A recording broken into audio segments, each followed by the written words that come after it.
Hello students, स्वागत है आपका NT net visual art classes में। स्टूडेंट्स, आज मैं आपको असिस्टेंट प्रोफेसर 2021 का आर्ट का पेपर सोल्व करा रही हूँ। स्टूडेंट्स, प्रीवियस ईयर के पेपर हमारे लिए बहुत ही हेल्पफुल होते हैं आने वाले एग्जाम्स के लिए। ये 150 क्वेश्चन आपके लिए काफ़ी हेल्पफुल हो सकते हैं। आप इनको अच्छे से ध्यान से पढ़ें। यहाँ पर मैं आपको सिर्फ आंसर बताती जाऊँगी, आप इनको अच्छे से पढ़िएगा। स्टूडेंट्स, ये असिस्टेंट प्रोफेसर आर्ट का 2021 में जो पेपर हुआ था वो हम आज सोल्व कर रहे हैं और 150 क्वेश्चन को अच्छे से पढ़ेंगे। तो चलिए स्टार्ट करते हैं पहले प्रश्न से। पहला क्वेश्चन देखते हैं, चित्र में काले सफ़ेद रंग के प्रयोग को क्या कहते हैं? चित्र में काले सफ़ेद रंग के प्रयोग को कहते हैं। तो राइट आंसर हो जाएगा यहाँ पर वर्ण शून्यता। वर्ण शून्यता जो है वो ब्लैक एंड वाइट जो कलर यूज करते हैं पेंटिंग में उनको कहा जाता है वर्ण शून्यता। नेक्स्ट क्वेश्चन देखते हैं, तीन प्राथमिक रंग कौन कौन से हैं? तीन प्राथमिक रंग कौन कौन से हैं आप सभी जानते हैं। लाल, पीला और नीला। रेड, येलो और ब्लू जो है हमारे प्राथमिक यानी कि प्राइमरी कलर्स होते हैं। नेक्स्ट देखिए, पोत किसका गुण है? पोत किसका गुण है? तो ये धरातल का गुण होता है। पोत जो होता है टेक्सचर सरफेस का यानी कि धरातल का एक गुण होता है। अगला प्रश्न देखते हैं 4, पोत का वर्गीकरण कितने भागों में किया जाता है? पोत का वर्गीकरण कितने भागों में किया जाता है? राइट आंसर हो जाएगा 3 भागों में।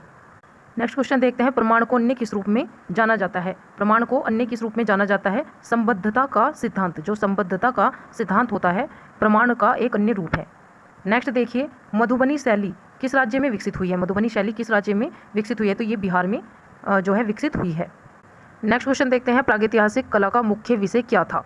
राइट आंसर हो जाएगा शिकार के दृश्य जो थे वो प्रागैतिहासिक कला का मुख्य विषय रहा है। अगला प्रश्न देखते हैं, निम्नलिखित में से कौन से केंद्र प्रागैतिहासिक कला के केंद्र हैं? यहाँ पर होशंगाबाद, मिर्जापुर, आदमगढ़ जो हैं वो सभी के सभी जो हैं प्रागैतिहासिक काल से संबंधित केंद्र हैं। नेक्स्ट क्वेश्चन देखते हैं, प्रागैतिहासिक चित्र किस धरातल पर चित्रित किए गए? प्रागैतिहासिक जो चित्र हैं वो आप सभी जानते हैं कि इनका धरातल जो है गुफा भित्ति रही है।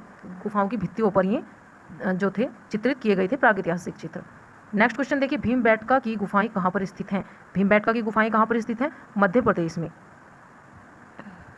पंचमढ़ी के गुफा चित्रों को खोजने का श्रेय किसको जाता है? राइट आंसर हो जाएगा D.H. गर्टन को। अगला प्रश्न देखिए, पंचमढ़ी की गुफाएं किस नदी के तट पर स्थित हैं? पंचमढ़ी की गुफाएं नर्मदा नदी के तट पर स्थित हैं। 1910 में सिंघनपुर के विशिष्ट शिला रेखांकनों को खोजने का श्रेय किसे जाता है? राइट आंसर हो जाएगा C.W. एंडरसन को। अगला प्रश्न देखिए, मानव द्वारा घर बनाने की कला का प्रारंभ किस काल से माना जाता है या हुआ है? राइट आंसर हो जाएगा नवपाषाण युग से या नवपाषाण काल से। प्रागैतिहासिक मानव ने बहुत कम रेखाओं में क्या व्यक्त किया? प्रागैतिहासिक मानव ने बहुत कम रेखाओं में अनुभूतियों की प्रभावशाली अभिव्यक्ति को व्यक्त किया। नेक्स्ट क्वेश्चन देखते हैं, 1958 में भीमबेटका के प्रागैतिहासिक चित्र किसने खोजे थे? ये हो जाएगा V.S. वाकणकर द्वारा खोजे गए थे। अगला प्रश्न देखते हैं, निम्नलिखित में से प्रागैतिहासिक गुफा चित्रों की महत्वपूर्ण विशेषताएं कौन सी हैं? तो यहाँ पर पढ़ लेते हैं, आत्मसंतुष्टि और भावों की अभिव्यक्ति दूसरों तक पहुँचाना, राइट है।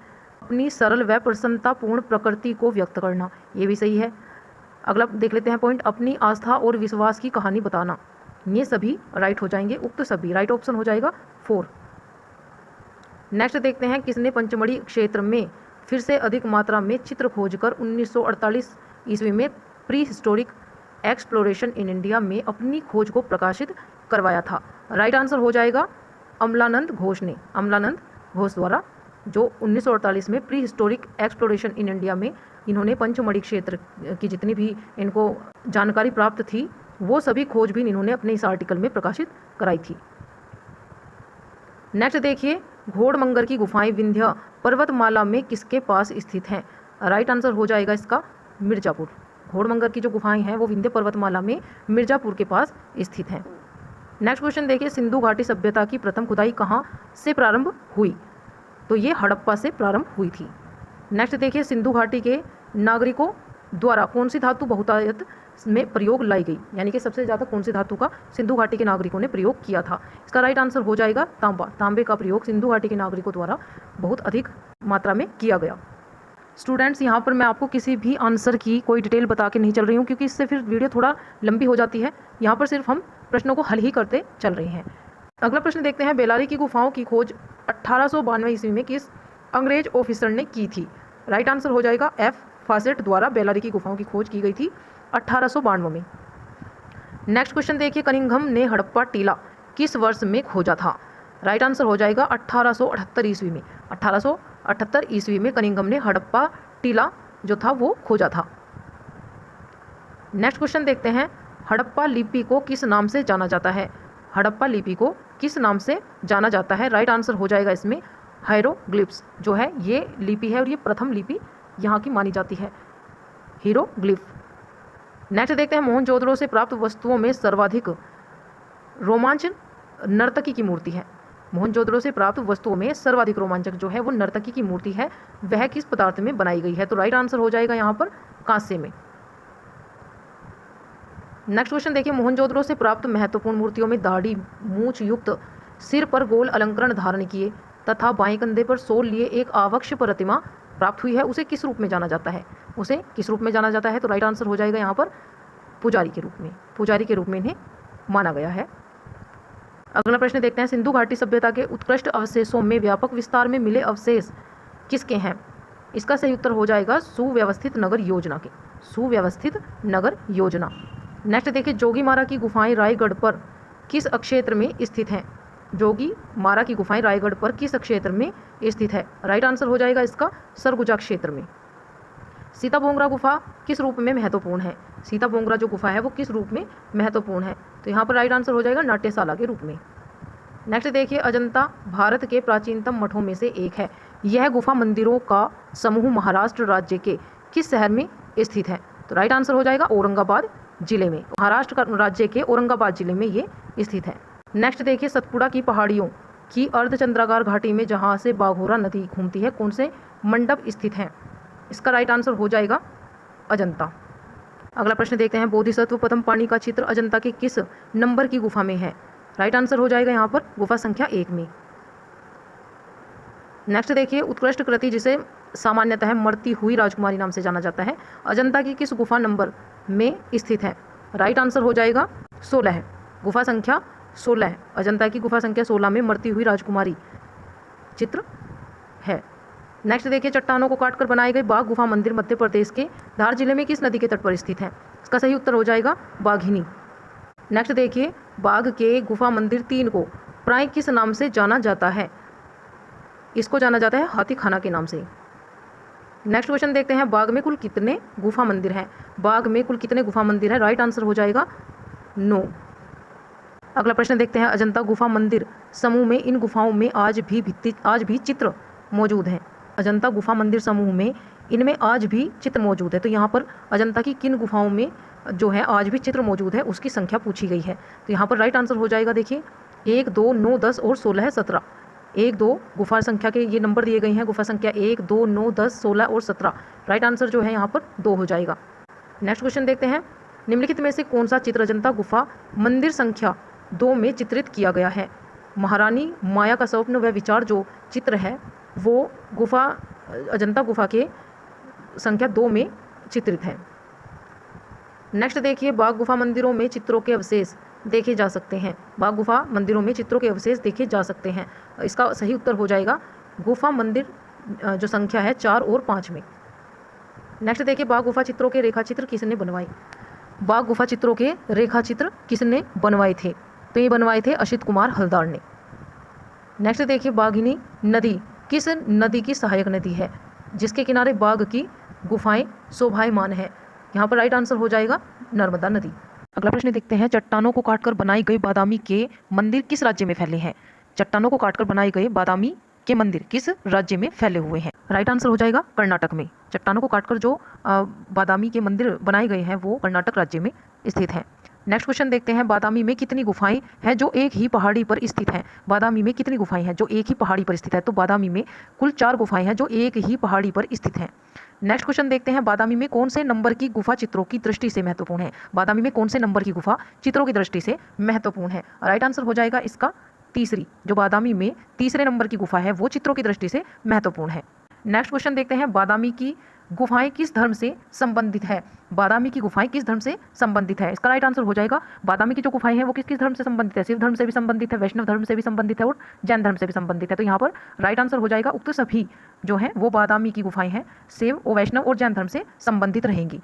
नेक्स्ट क्वेश्चन देखते हैं 47। तमिलनाडु में तंजौर के समीप पादुकोट्टा में कौन सी गुफाएं स्थित हैं? राइट आंसर हो जाएगा चित्तनवासन। जो तमिलनाडु में तंजौर के समीप एक स्थान पड़ता है पादुकोट्टा में जो गुफा स्थित है वो है चित्तनवासल गुफा। नेक्स्ट क्वेश्चन देखते हैं चित्तनवासल की गुफाओं में एक सुंदर कमल तालाब कहाँ पर चित्रित किया गया है? तो यह किया गया है छत पर, गुफा की छत पर जो है चित्तनवासल की गुफा की छत पर एक सुंदर कमल तालाब जो है वो चित्रित किया गया है। अगला प्रश्न देखते हैं पूर्वी भारत में पाल शैली कौन सी शताब्दी में पल्लवित हुई? पूर्वी भारत में पाल शैली कौन सी शताब्दी में पल्लवित हुई थी? तो यह हुई थी 9वीं शताब्दी में, 9वीं शताब्दी में। नेक्स्ट क्वेश्चन देखते हैं पाल शैली के चित्र किस धर्म व दर्शन से संबंधित है? पाल शैली के जो चित्र हैं वो किस धर्म और दर्शन से संबंधित है? राइट आंसर हो जाएगा बौद्ध धर्म से, बौद्ध धर्म से। अगला प्रश्न देखिए पाल शैली की चित्रित पोथियां अधिकतर किस सतह पर चित्रित की गई थी? तो ये की गई थी ताड़पत्र पर। नेक्स्ट देखिए 52 क्वेश्चन है धीमान और वित्तपाल नामक चित्रकारों को पाल शैली के संस्थापक रूप में किसने उल्लेखित किया था?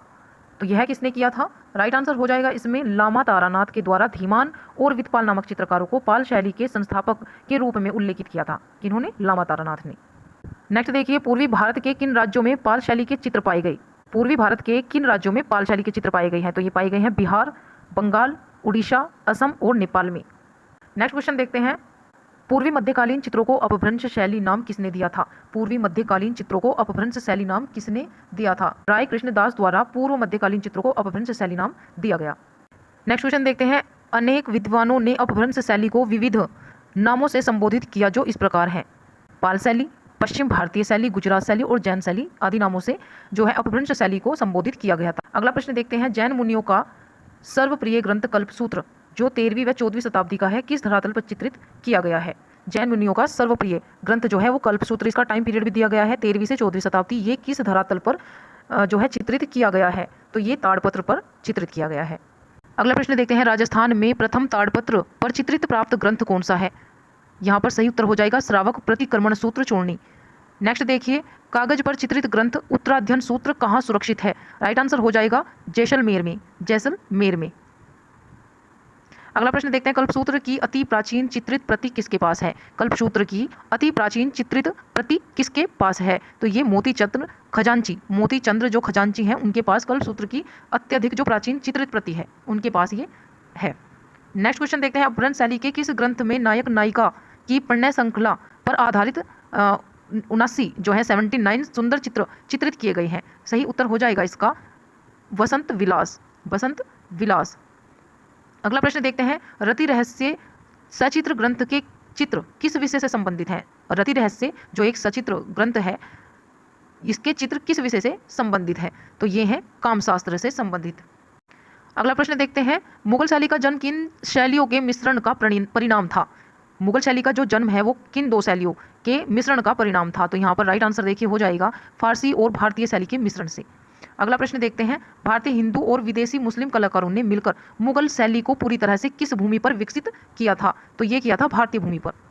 अगला प्रश्न देखते हैं 64 मुगल शैली में अभाव है, किस चीज़ का अभाव है? तो यहाँ पर नारी सभी जो मुगल शैली के चित्र हैं उनमें जो अभाव रहा है वो रहा है नारी सभी, यानी कि जो एक फीमेल यानी कि स्त्री के बनाए गए व्यक्ति चित्रण का अभाव यहाँ पर रहा है। नेक्स्ट देखिए व्यक्ति चित्रों को किस शैली में बहुत अधिक संख्या में चित्रित किया गया है? तो ये किया गया है मुगल शैली में। अगला प्रश्न देखते हैं धार्मिक प्रतिबंध के कारण मुगल कला बन गई। धार्मिक प्रतिबंध के कारण मुगल कला क्या बन गई? तो ये बन गई थी दरबारी कला। धार्मिक प्रतिबंध के कारण मुगल कला को दरबारी कला भी कहा गया है। तो राइट आंसर हो जाएगा दरबारी कला। अगला प्रश्न देखिए किस मुगल सम्राट के समय में व्यक्ति चित्रों यानी कि सभी या पोर्ट्रेट के चित्रण को महत्व मिला? किस सम्राट, यहाँ मुगल के किस सम्राट के टाइम पीरियड में अधिकांश व्यक्ति चित्र बने हैं ये पूछा गया है। तो जहांगीर के समय में सबसे अधिक सभी या व्यक्ति चित्रों का निर्माण किया गया था।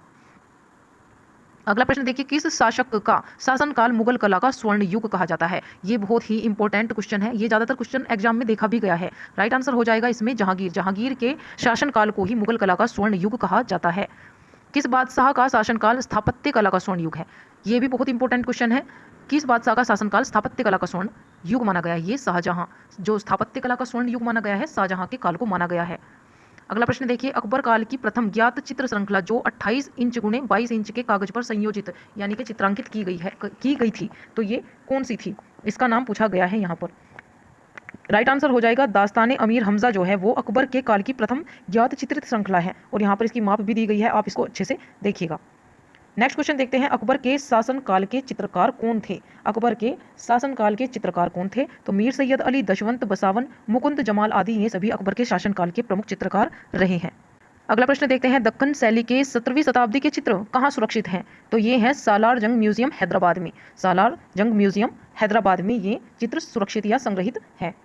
अगला प्रश्न देखते हैं, दक्कन शैली के चित्रों को किन सल्तनत ने विशेष रूप से समृद्ध बनाया? तो राइट आंसर हो जाएगा आदिल शाह बीजापुर, निजाम शाह अहमदनगर, कुतुब शाह गोलकुंडा। नेक्स्ट देखिए, दक्कन चित्रकला की किस शैली में आकृतियां एक सतह पर चित्रित की गई जिनमें दूरी व पास का अभाव है? बीजापुर शैली में। बीजापुर शैली में। नेक्स्ट देखिए 75 क्वेश्चन, राजस्थान व पहाड़ी क्षेत्र के चित्रों को राजपूत चित्रकला की श्रेणी में किसने रखा है? डॉक्टर आनंद कुमार स्वामी के द्वारा। नेक्स्ट क्वेश्चन देखते हैं, क्षेत्रीय आधार पर राजस्थानी चित्रकला का वर्गीकरण कौन सा है? क्षेत्रीय आधार पर राजस्थानी चित्रकला का जो वर्गीकरण है वो इन ऑप्शन में से कौन सा है? तो राइट आंसर हो जाएगा इसमें मेवाड़ शैली, मारवाड़ शैली, हड़ौती शैली, ढूंढार शैली। अगला प्रश्न देखते हैं, मेवाड़ शैली के प्रारंभिक व सर्व प्राचीन उपलब्ध चित्र कौन से हैं? रूपासन चार्यम। रूपासन चार्यम जो है वो मेवाड़ के प्रारंभिक और सर्व प्राचीन उपलब्ध चित्र हैं। स्टूडेंट्स, अगर किसी भी क्वेश्चन में कोई मिस्टेक होती है तो आप मुझे कमेंट कर सकते हैं। अगर आपको किसी भी क्वेश्चन में डाउट लगता है तो आप मुझे कमेंट कर सकते हैं। अगर किसी क्वेश्चन का आंसर गलत हो जाता है तो मैं उसका आंसर जो करेक्ट आंसर होता है वो वीडियो के जो पिन कमेंट होता है मैं उसमें डाल देती हूँ, आप पिन कमेंट को भी देख लिया करें। अगला प्रश्न देखते हैं, मेवाड़ की उपशैली नाथ द्वारा का सबसे बड़ा योगदान क्या है? मेवाड़ की उपशैली जो नाथ द्वारा है का सबसे बड़ा योगदान क्या है? तो ये है पिछवई चित्रण। पिछवई चित्रण। अगला प्रश्न देखिए, मेवाड़ का प्रमुख कला केंद्र तथा उपशैली शाहपुरा किस विद्या में कुशलता दर्शाता है? राइट आंसर हो जाएगा इसमें फड़ चित्र। मेवाड़ का जो प्रमुख कला केंद्र तथा उपशैली शाहपुरा ये किस विद्या कुशलता को दर्शाता है? तो फड़ चित्रण को ये दर्शाता है। नेक्स्ट देखिए, राधा के रूप में बनी ठनी का चित्रण किशनगढ़ में किसके समय में प्रारंभ हुआ था? बहुत ही अच्छा क्वेश्चन है ये और कई बार आया हुआ है, पेपर्स में अधिकांश आता है। तो ये नागरीदास। नागरीदास जो है ये सावंत सिंह का ही नाम है जो शासक हुए हैं। नागरीदास ये इनके शासनकाल में जो है राधा के रूप में बनी ठनी का चित्रण किशनगढ़ में बहुत ही अधिकता से हुआ है। अगला प्रश्न देखिए, किशनगढ़ का कौन सा शासक नागरीदास के रूप में जाना जाता है? देखिए क्वेश्चन रिपीट कर दिया है वहीं से, राजा सावंत सिंह जो किशनगढ़ के शासक हुए हैं नागरीदास वो प्रसिद्ध हैं इस रूप से, यानी कि नागरीदास के नाम से ये प्रसिद्ध हैं। और ये कौन से राजा हैं? किशनगढ़ के कौन से शासक हैं? तो ये सावंत सिंह हैं। अगला प्रश्न देख लेते हैं, जोधपुर शैली में लोक कथाओं का कौन सा प्रेमी युगल सर्वाधिक चित्रित किया गया है? ये किया गया है ढोला मारू। ढोला मारू। अगला प्रश्न देखते हैं, बूंदी महल की रंगशाला क्यों प्रसिद्ध है? बूंदी महल की रंगशाला क्यों प्रसिद्ध है? तो यह भित्ति चित्रों के लिए प्रसिद्ध है।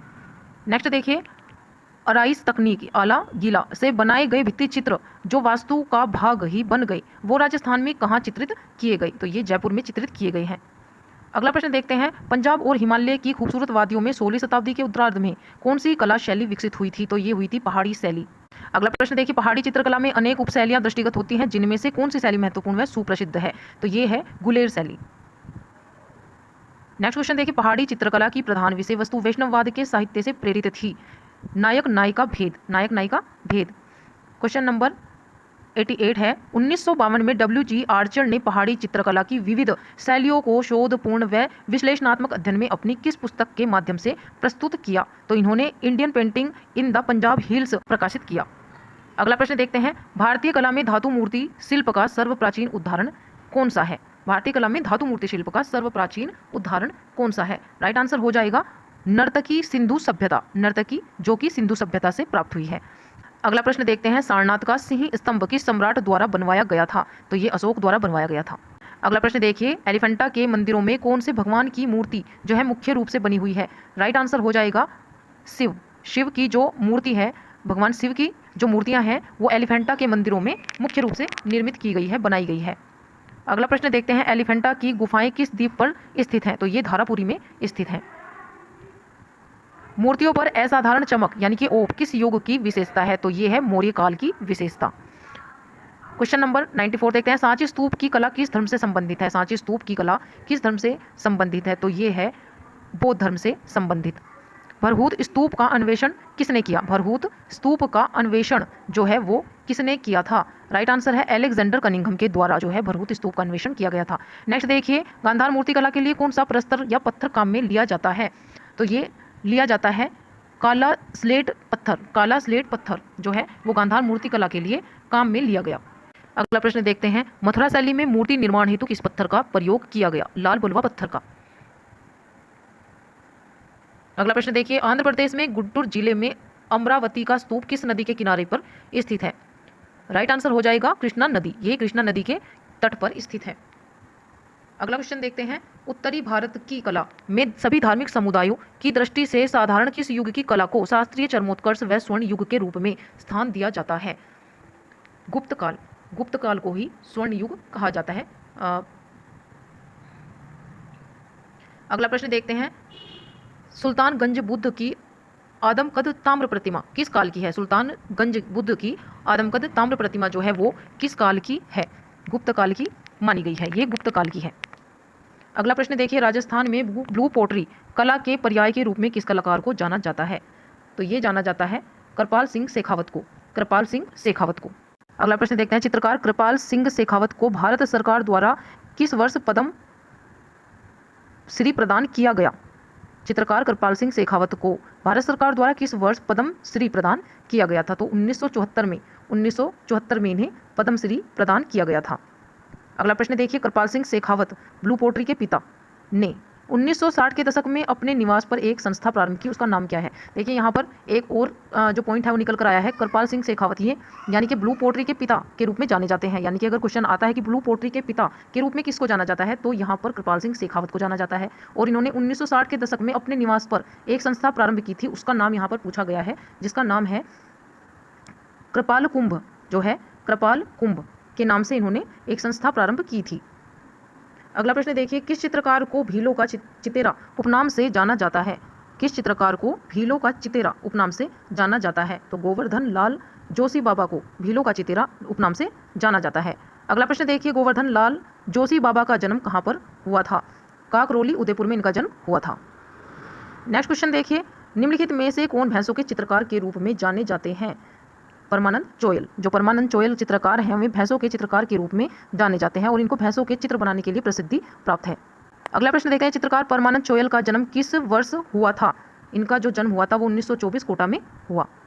अगला प्रश्न देखते हैं, 108, राजस्थान ललित कला अकादमी ने भवानी चरण गुई की कला यात्रा पर एक लघु चलचित्र का निर्माण किस वर्ष किया था? तो इन्होंने 1995 में जो है राजस्थान ललित कला अकादमी में भवानी चरण गुई जो है उन्होंने कला यात्रा पर एक लघु चित्र का निर्माण किया था 1995 में। नेक्स्ट क्वेश्चन देखिए, देवकी नंदन शर्मा द्वारा वनस्थली विद्यापीठ में भित्ति चित्रण कार्यशाला कब प्रारंभ की गई थी? तो यह की गई थी 1953 ईस्वी में। 1953 ईस्वी में। नेक्स्ट देखिए, भूर सिंह शेखावत की प्रमुख शैली थी। भूर सिंह शेखावत जो है उनकी प्रमुख शैली क्या रही है? यथार्थवादी। अगला प्रश्न देखते हैं, भूर सिंह शेखावत 92 वर्ष की कम आयु में किस वर्ष परलोक सिधारे, यानी कि मृत्यु जो हुई थी वो 52 वर्ष की आयु में हुई थी और किस सन में हुई थी? 1966 में इनकी मृत्यु हो गई थी। अगला प्रश्न देखते हैं, चित्रकार राम जायसवाल का जन्म कहाँ हुआ था? मथुरा जिले में। नेक्स्ट देखिए, राजस्थान ललित कला अकादमी द्वारा राम जायसवाल को कलाविद का सम्मान किस वर्ष दिया गया था? तो ये दिया गया था 1996 ईस्वी में। अगला प्रश्न देखते हैं, चित्रकार सुरेश शर्मा का राजस्थान के किस जिले में जन्म हुआ था? तो इनका जन्म कोटा में हुआ था। नेक्स्ट क्वेश्चन देखिए, अल्तामिरा गुफाओं का द्वार सर्वप्रथम किसने देखा? अल्तामिरा गुफाओं का द्वार जो था वो सबसे पहले किसने देखा था? एक मानव शास्त्री ने। और इन मानव शास्त्री का नाम क्या था? इन मानव शास्त्री का जो नाम था वो था मारेलिनो दा सातुओला नामक ये मानव शास्त्री थे। और 12 वर्ष की पुत्री मारिया सातुओला ने सन 1879 ईस्वी में इनको देखा था। अगर मानव शास्त्री यहाँ पर जो ऑप्शन के हिसाब से है तो वो एक मानव शास्त्री द्वारा देखा गया। अगर यहाँ पर नाम पूछ लिया जाता तो उसका नाम आता मारेलिनो दा सातुओला मानव शास्त्री ने देखा था। अगला प्रश्न देखते हैं, अल्तामिरा की छत के चित्रों को सर्वप्रथम किस बालक ने देखा था? अल्तामिरा की छत के चित्रों को, जो छत थी अल्तामिरा की उस पर बने चित्रों को किस बालक ने देखा था? राइट आंसर हो जाएगा मारियो सातोला। और इनकी उम्र उस टाइम क्या थी? 12 वर्ष इनकी उम्र थी। और किस सन में इन्होंने इनको देखा था? 1889 ईस्वी में। 1889 ईस्वी में इन्होंने इनको गुफा के भित्ति चित्रों, छत के जो चित्र थे उनको देखा था। अगला प्रश्न देखते हैं, फ्रांको कैंटाम्ब्रियन क्षेत्र की कला में सर्वाधिक श्रेष्ठ गुफा कौन सी है? राइट आंसर हो जाएगा लास्को जो गुफा है वो फ्रांको कैंटाम्ब्रियन क्षेत्र की जो कला में सर्वाधिक श्रेष्ठ गुफा मानी गई है। अगला प्रश्न देखते हैं, निम्नलिखित में से अंत्येष्टि कला के रूप में किसको जाना जाता है? तो मिस्र की कला को अंत्येष्टि कला किसको कहते हैं? जो जीवन का अंत होता है, जीवन के अंत की कला को अंत्येष्टि कला माना जाता है। नेक्स्ट क्वेश्चन देखते हैं, प्राचीन मिस्र के शासकों को किस नाम से संबोधित किया गया? प्राचीन मिस्र के शासकों को किस नाम से संबोधित किया गया था? तो फारोह के नाम से इनको संबोधित किया गया था। अगला प्रश्न देखते हैं, डिस्कस थ्रोअर या डिस्कोबोलस नामक जो शिल्प है उसका मूर्तिकार कौन है? डिस्कोबोलस जो एक मूर्ति है उसके मूर्तिकार कौन है? तो यहाँ पर मायरन जो है वो उनके द्वारा ये प्रसिद्ध मूर्ति निर्मित की गई है डिस्कोबोलस, जिसको डिस्कस थ्रोअर नाम भी दिया गया है। अगला प्रश्न देखते हैं, पहली बार ईसाई चित्र कहाँ की भूगर्भ समाधियों की दीवारों पर देखा गया था? तो ये देखा गया था रोम की समाधियों की दीवारों पर। अगला प्रश्न देखते हैं, प्रारंभिक ईसाई कला को किन भित्तियों के लिए जाना जाता है? राइट आंसर हो जाए भूगर्भ समाधि के लिए, भूगर्भ समाधि के लिए। अगला प्रश्न देखते हैं, भित्ति पर छोटे छोटे कांच या पत्थर के टुकड़े से आकृति चित्रण करने की तकनीक को क्या कहा जाता है? तो मणिकुट्टिम चित्र इनको कहा जाता है। अगला प्रश्न देखते हैं 124, उत्तरी फ्रांस की कला के लिए गोथिक शब्द का प्रयोग किसने किया? उत्तरी फ्रांस की कला के लिए गोथिक शब्द का प्रयोग किसने किया था? तो ये किया था वसारी ने। यहाँ पर कई क्वेश्चन निकल के आते हैं कि गोथिक शब्द का प्रयोग किस कला के लिए किया गया था, कौन सी कला? तो उत्तरी फ्रांस की कला के लिए गोथिक शब्द का प्रयोग किया गया। किसने किया? वसारी के द्वारा किया गया था। अगला प्रश्न देखते हैं, गोथिक कला मूलतः कौन सी कला थी? गोथिक कला जो थी वो मूलतः कौन सी कला थी? तो ये वास्तुकला थी। किस शैली के भवनों में बहुत कम दीवारें होती थी? किस शैली के भवनों में बहुत कम दीवारें होती थी? गोथिक कला। निम्नांकित में से किसे रंगीन कांच की विशेष कला स्टैंड ग्लास विंडो यानी कि शीशा चित्र संयोजन के रूप में जाना जाता है? गोथिक कला को, गोथिक कला को। अगला प्रश्न देखिए, सिस्टाइन चैपल की छत किस देश से संबंधित? सिस्टाइन चैपल की जो छत है वो किस देश से संबंधित है? तो ये रोम से संबंधित है, रोम इसका सही उत्तर है। अगला प्रश्न देखते हैं, चित्रसूत्र किस पुराण का भाग है? चित्रसूत्र किस पुराण का भाग है? तो ये विष्णु धर्मोत्तर पुराण का एक पार्ट है। अगला प्रश्न देखिए, चित्रलक्षण किसके द्वारा लिखित है? चित्रलक्षण किसके द्वारा लिखित है? नग्नजीत। अगला प्रश्न देखिए, भयजीत राजा का नाम जो था नग्नजीत क्यों पड़ा था? तो ये नग्न आत्माओं को हराने के कारण इनका जो नाम था भयजीत से नग्नजीत पड़ गया था। अगला प्रश्न देखते हैं, संपूर्ण बौद्ध साहित्य में कौन सा ग्रंथ सौंदर्य शास्त्र से संबंधित है? तो ये है ललित विस्तार। ललित विस्तार आचार्य वामन का प्रसिद्ध ग्रंथ। आचार्य वामन का जो प्रसिद्ध ग्रंथ है वो कौन सा है? तो ये है काव्यालंकार सूत्रवृत्ति। काव्यालंकार सूत्रवृत्ति। अगला प्रश्न देखिए, सत्यम शिवम सुंदरम कहाँ के दर्शन में अस्तित्व रखता है? तो ये भारत की जो कला है, भारत की कला के अस्तित्व को में रखता है, यानी कि जो सत्यम शिवम सुंदरम जो माना गया है वो कौन से देश की कला में माना गया है? तो ये भारत की कला में माना गया है। अगला प्रश्न देखते हैं, कला शब्द पहली बार कहाँ प्रयुक्त हुआ था? कला शब्द जो है वो पहली बार कहाँ प्रयुक्त हुआ था? तो ये ऋग्वेद में पहली बार प्रयोग हुआ था। अगला प्रश्न देखते हैं, कला मुख्य कितने भागों में विभाजित की गई? कला जो है वो मुख्यतः कितने भागों में विभाजित की गई थी? तो ये 2 भागों में की गई थी, दृश्य और श्रव्य। दृश्य और श्रव्य 2 भागों में ये बांटी गई थी। ललित कला कितने प्रकार की होती है? ललित कला कितने प्रकार की होती है? ललित कला जो होती है वो 5 प्रकार की होती है। तो ललित कला जो होती है वो 5 प्रकार की होती है। कौन कौन सी होती है? चित्रकला, मूर्तिकला, स्थापत्य कला, साहित्य कला और संगीत कला। ये जो होती है ये ललित कलाएं होती हैं 5 प्रकार की। अगला प्रश्न देखते हैं, कला भौतिक सत्ता को व्यक्त करने का माध्यम है, यह किसने कहा था? जो कला है वो भौतिक सत्ता को व्यक्त करने का माध्यम है, यह किसने कहा था? इसका सही उत्तर हो जाएगा हीगेल के द्वारा। नेक्स्ट देखिए क्वेश्चन, निम्नलिखित में से अभिघटन कला कौन सी है? निम्नलिखित में से अभिघटन कला कौन सी है? मूर्ति कला। नेक्स्ट देखिए, म्यूरल चित्रण हेतु कौन सा धरातल काम में लिया जाता है? म्यूरल चित्रण हेतु कौन सा धरातल काम में लिया जाता है? तो म्यूरल क्या होता है? म्यूरल जो पेंटिंग बनाई जाती है वो दीवार पर बनाई जाती है, यानी कि भित्ति चित्रण जिसको बोलते हैं। भित्ति यानी कि दीवार और चित्रण यानी कि चित्र बनाना। तो ये भित्ति चित्रण जो है, म्यूरल जो चित्रण है वो दीवार पर किया जाता है, इसका धरातल दीवार होता है। चित्रसूत्र किस पुराण से संबंधित है? चित्रसूत्र जो है वो विष्णु धर्मोत्तर पुराण से संबंधित है। अगला प्रश्न देखिए, चित्रसूत्र में कितने अध्याय हैं? चित्रसूत्र में कितने अध्याय हैं? तो चित्रसूत्र में 9 अध्याय हैं। अगला प्रश्न देखते हैं, एक कला सृजन में यांत्रिकी कौशल के क्रियान्वयन को क्या कहते हैं? इसको कहते हैं तकनीक, टेक्निक। नेक्स्ट देखिए, भित्ति चित्रण की तकनीक जिसमें गीले प्लास्टर पर रंगों का प्रयोग किया जाता है वो क्या कहा जाता है? फ्रेस्को बुनो तकनीक इसको कहा जाता है। अगला प्रश्न देखिए, निम्नलिखित में से भित्ति चित्रण की कौन सी तकनीक है? निम्नलिखित में से भित्ति चित्रण की कौन सी एक तकनीक है? तो फ्रेस्को सैको और फ्रेस्को बुनो जो है वो भित्ति चित्रण करने की तकनीक है। नेक्स्ट देखिए, जिसमें रंगों के साथ मोम को मिलाकर प्रयुक्त किया जाता है उस पद्धति को क्या कहा जाता है? तो इसको कहा जाता है एनकॉस्टिक। एक चित्र में क्षितिज रेखा क्या दर्शाती है? गति। ये जो रेखाएं होती हैं क्षितिजीय रेखाएं, ये गति, चित्र में गति दर्शाती हैं। अगला प्रश्न देखिए, कला में प्रवाह का तात्पर्य है। कला में प्रवाह का क्या तात्पर्य है? चित्र के किसी भी संयोजन में आंखों का अबाध गति से विचरण जो होता है वो ही कला प्रवाह। प्रवाह क्या होता है? एक रिदम फ्लो का तात्पर्य यही है कि चित्र के किसी भी संयोजन में आंखों का अबाध गति से, तेजी गति से विचरण यानी कि चलना फिरना जो होता है वो कला में प्रवाह का तात्पर्य है। नेक्स्ट क्वेश्चन देखिए, आंखों में कौन सा स्नायु रंगों का अनुभव करवाता है? अक्षपटल जो है आंखों में जो स्नायु रंगों का अनुभव कराता है, ये स्नायु जो होता है वो रंगों का अनुभव कराता है। लास्ट क्वेश्चन देखते हैं पेपर का 150। कौन सा रंग प्रकाश की अधिकतम मात्रा रखता है? तो कौन सा रंग जो है प्रकाश की अधिकतम मात्रा रखता है? पीला रंग प्रकाश की अधिक मात्रा रखता है। स्टूडेंट्स, मुझे आशा है कि आपको ये जो मैंने पेपर आपको कराया आपके लिए बहुत ही हेल्पफुल होने वाला है। आप अगर वीडियो को स्टार्ट कर रहे हैं तो वीडियो को पूरा देखें अगर आपको इसका लाभ लेना है तो, क्योंकि प्रीवियस ईयर के जितने भी क्वेश्चन होते हैं अधिकांश जो है आने वाले पेपर्स में प्रीवियस ईयर के पेपर जो क्वेश्चन होते हैं वो रिपीट होते ही हैं। तो आप वीडियो को पूरा देखिएगा और इन सभी 150 क्वेश्चन हैं, 150 क्वेश्चन को अच्छे से एनालाइज कीजिए, अच्छे से पढ़िए। और अगर आपको वीडियो अच्छी लगी हो, ये क्लास आपके लिए हेल्पफुल हो तो वीडियो को लाइक करें। चैनल अगर अभी तक आपने सब्सक्राइब नहीं किया है तो चैनल को सब्सक्राइब जरूर कर लें और बेल आइकन का नोटिफिकेशन जरूर ऑन करें, जिससे मेरी सारी वीडियोज़ के नोटिफिकेशन आपको टाइम से मिलते रहें। Thank you.